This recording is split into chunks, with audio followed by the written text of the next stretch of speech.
Hi, Professor. How are you? Hi, Nijat. Well, quite good. Thank you very much. Yeah, thank you very much for your time to join to our conversation. Professor, before starting our conversation, I would like to ask about your general understanding, also opinion about, in terms of pandemic situation, how the European economy, also the particular German economy, because I know it's you are doing current research in terms of Germany, how the Germany economy is progressing, and what are opportunities and risks for the EU and also German economy. Okay, well, compared to what we initially thought about the pandemic, it seems to be much longer lasting, right? And it's not as easy to switch it back on as we initially thought. So basically, back in February or March, we thought that this would be a 2 or 3 month issue, but now it seems that the pandemic is basically going to be around for as long as we don't have any type of countermeasures on the viral side. So it's going to be longer lasting than we thought. And because of that, also, it's the economic consequences are going to be more severe, right? Yeah. Germany is a bit less hit than other countries for the moment because of quick responses and the ability of so far having been able to keep the infections under control. But still the impact is more negative than we initially thought, right? So the IMF forecast for the Eurozone is around minus 10% on average, I think, for 2020. And that's probably twice as big of a negative shock as initially estimated. And the main reason is that the recession is going to be more long-lasting than initially thought. So you mentioned, like in terms of this kind of challenge, do you believe this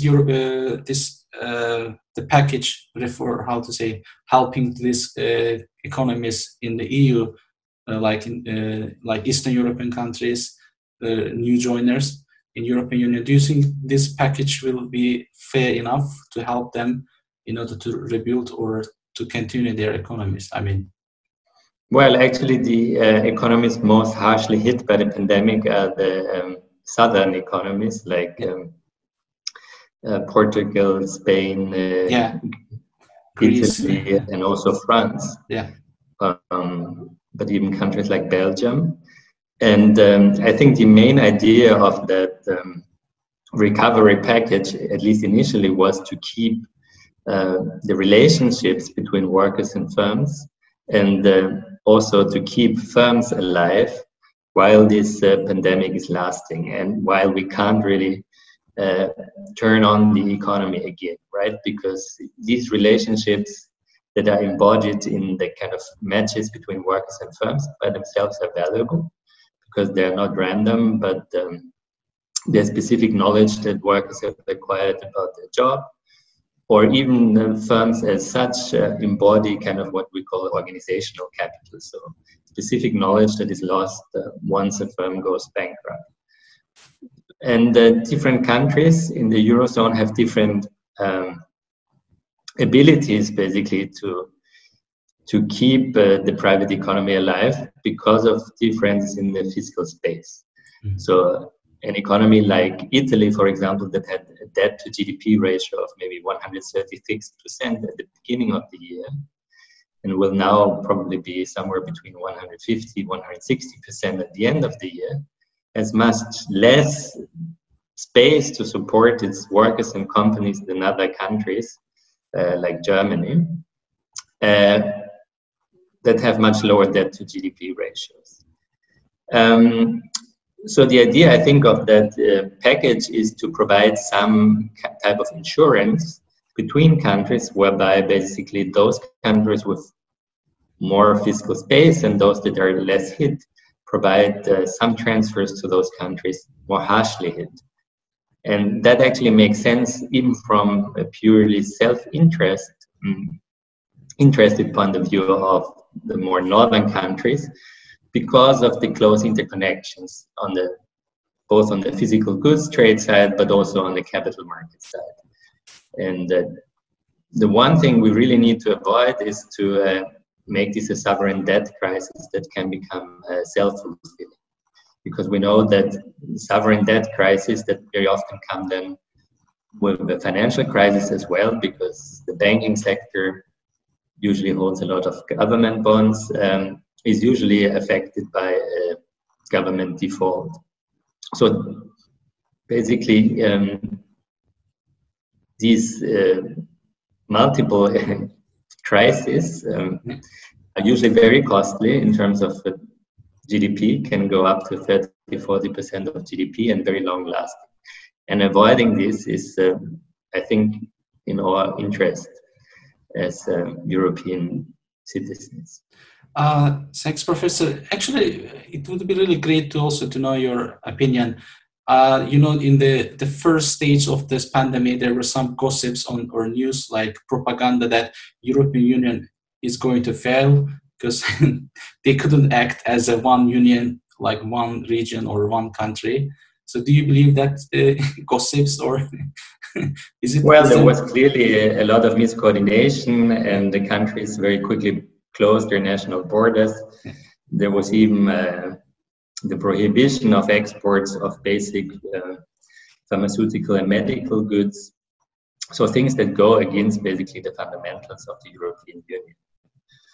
But that very quickly changed, right? So that was true for a few weeks, but then basically countries realized that it's very costly to basically sever all the links.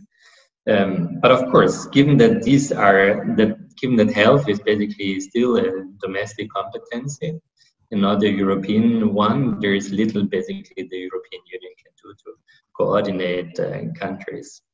Yeah, thank you very much, Professor. Let's come back to our main topic. It's actually remote work, importance of remote work in the businesses. I know you have also current research in terms of working from home as idea in Germany, and you had some calculations by the region of the Germany. So, I mean, generally, do you think that approach in Germany or in Europe, approach to the working from home, importance of remote work has changed? I mean, understandings in terms of people and also the businesses, employers, employees changed or not? So what was that change actually in terms of direction? Well, I've done some research on this working remotely for Germany and the empirical impact that this has had both on COVID infections and on firms' output, productivity, and their ability to maintain work. And what we found basically in our research is that that working from home is actually a quite efficient measure to reduce COVID infections. And it tended to be effective, in particular before there were strong mitigation measures were imposed. So basically before work mobility was reduced by public measures to stay at home and shop closures. So in the initial phase of the pandemic, those regions that had an occupation structure where more people could actually work from home experienced fewer infections. After the kind of harsh lockdown measures, I mean, they were never that harsh in Germany, but after what we would call a confinement, working from home didn't make any difference. So we think that actually working from home is a good substitute policy to these lockdown measures that helps basically to keep infections low, while at the same time allowing workers to do their job.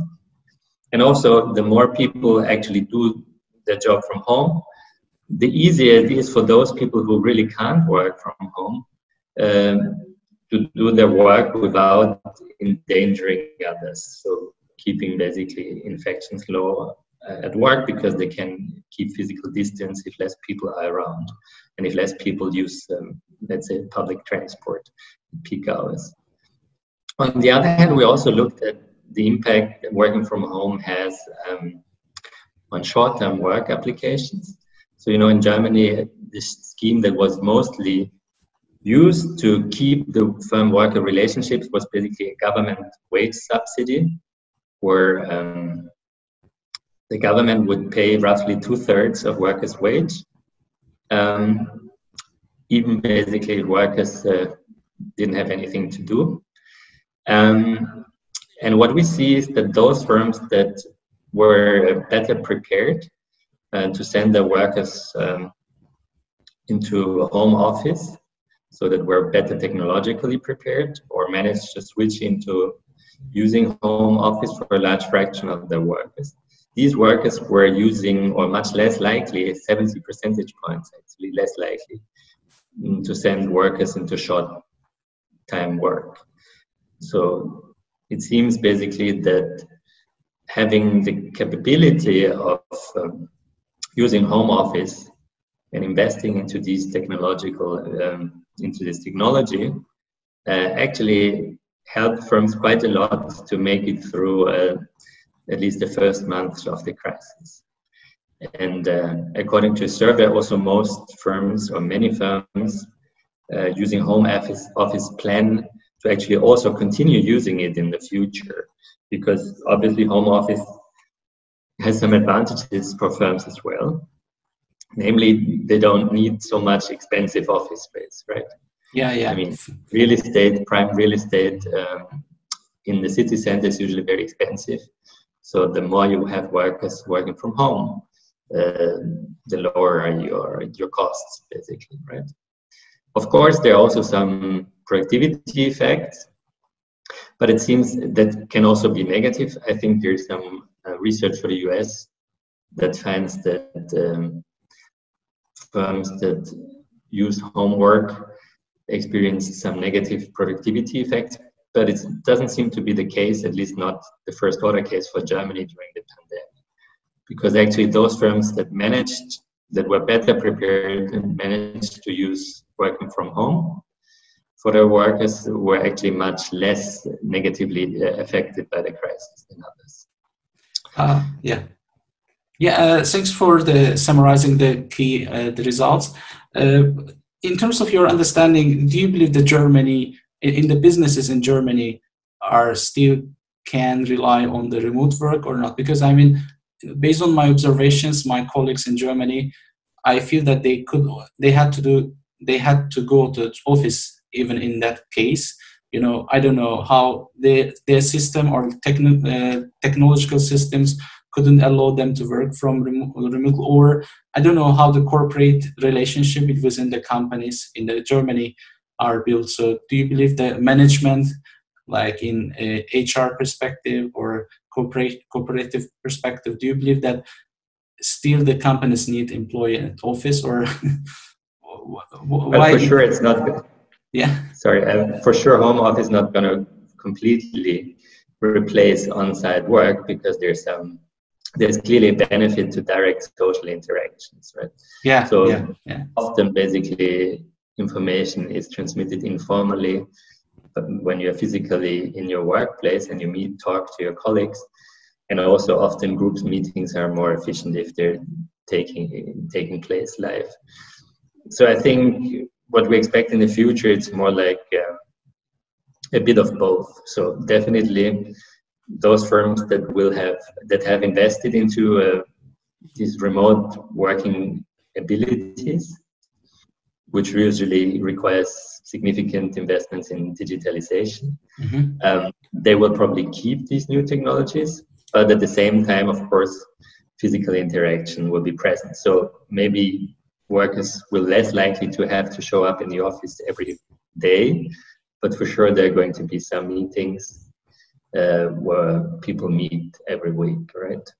Yeah, Professor. Yeah, you touched very good point in terms of investment in digitalization in the company level. Let's say if we have the 1 million to invest and project budget, so how you would share that 1 million USD euro to in terms of flexibility or comfortable for using like user-friendly technology, or investing in data security in terms of minimizing phishing attempts, data stealing some corporative data?